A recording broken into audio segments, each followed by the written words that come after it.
Mình vợ trâu đi đấy.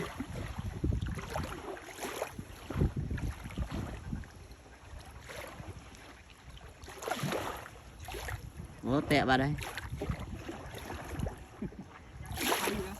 Thấy. Thầy viết ra còn sai mà. Nói.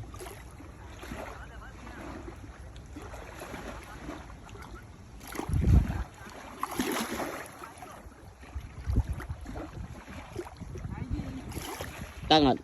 Ấy nhua làm tâm năng này. Anh mình mới đó cái số tăng Tẹ bạt ơi, ngon ai nha lương con tẹ quá.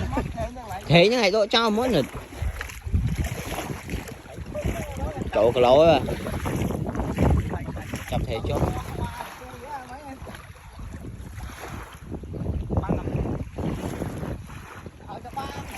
Mà lương có mui mui mà. Lên vậy. ập thề nhi.